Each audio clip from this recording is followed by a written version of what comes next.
வணக்கம். சற்று முன் வெளியான முக்கிய அறிவிப்பின்படி மத்திய அரசு ஊழியர்களுக்கு எவ்வளவு நிலுவைத் தொகை கிடைக்கும், நிலைவாரியான கணக்கீடு என்ன சொல்கிறது? செய்தியை முழுமையாக கேட்கறதுக்கு முன்னாடி நம்ம சேனலை சப்ஸ்கிரைப் பண்ணலாம். சப்ஸ்கிரைப் பண்ணிக்கோங்க. மறக்காம பெல் பட்டனை கிளிக் பண்ணிக்கோங்க. அப்போ தான் நம்மளுடைய அப்டேட்டட் நியூஸ் உங்களுக்கு உடனுக்குடன் வந்து சேரும். அரசு ஊழியர்களுக்கும் ஓய்வூதியதாரர்களுக்கும் விரைவில் பெரும் நிவாரணம் கிடைக்கும் என எதிர்பார்க்கப்படுகிறது. 8வது ஊதிய குழு அதாவது 8th பே கமிஷன் முன்வைத்த முக்கிய பரிந்துரைகள் ஏற்றுக்கொள்ளப்பட்டு அமல்படுத்தப்பட்டால் லட்சக்கணக்கான ஊழியர்கள் கணிசமான நிலுவைத் தொகையை பெறுவார்கள்.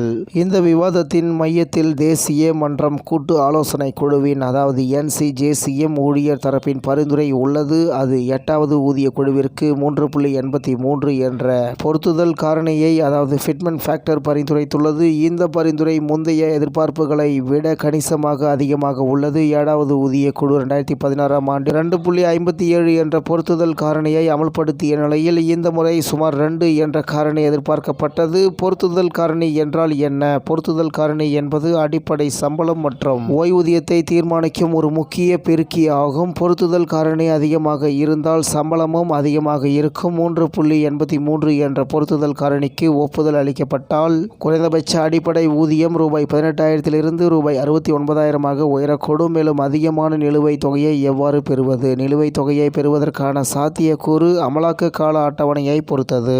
அதன்படி 7வது ஊதிய குழுவின் பதவிக்காலம் டிசம்பர் 31, 2025 அன்று முடிவடைந்தது. அதைத் தொடர்ந்து 8வது ஊதிய குழு நவம்பர் 3, 2025 அன்று அமைக்கப்பட்டு அதன் அறிக்கையை சமர்ப்பிக்க 18 மாதங்கள் அவகாசம் வழங்கப்பட்டது. அந்த குழு மே 2027க்குள் தனது பரிந்துரைகளை சமர்ப்பிக்க முடியும். பொதுவாக ஒரு அறிக்கையை சமர்ப்பிப்பதற்கும் அமலாக்கத்திற்கும் இடையில் 3 முதல் 9 மாதங்கள் ஆகும். எனவே இது செப்டம்பர் 2027க்குள் அமல்படுத்தப்பட வாய்ப்பு உள்ளது. முன்பு போலவே இது ஜனவரி 1, 2026 முதல் பின்னோக்கி அமல்படுத்தப்பட்டால் ஊழியர்கள் சுமார் 20 மாதங்களுக்கான நிலுவைத் தொகையை பெறுவார்கள். வெவ்வேறு ஊதிய நிலைகளில் நிலுவைத் தொகை கணக்கீடு என்ன சொல்கிறது? அதாவது 3.83 பொருத்துதல் காரணி முன்மொழிவின் அடிப்படையில் ஊதிய நிலை 1 முதல் 5 வரையிலான உத்தேச நிலுவைத் தொகைகள் இவ்வாறு இருக்கலாம். நிலை 1 அடிப்படை ஊதியம் ரூபாய் 18,000 எனில் முதல் ரூபாய் 69,000 வரை சொல்லப்படுகிறது. வித்தியாசம் ரூபாய் 51,000. மேலும் 20 மாத நிலுவைத் தொகை ரூபாய் 10,200 என்று சொல்லப்பட்டுள்ளது. மேலும் நிலை 2 அடிப்படை ஊதியம் ரூபாய் 19,900 முதல் ரூபாய் 76,277 வரை. மேலும் நிலை 5 அடிப்படை ஊதியம் 29,200 முதல் ரூபாய் 1,11,924 வரை. வித்தியாசம் 82,724.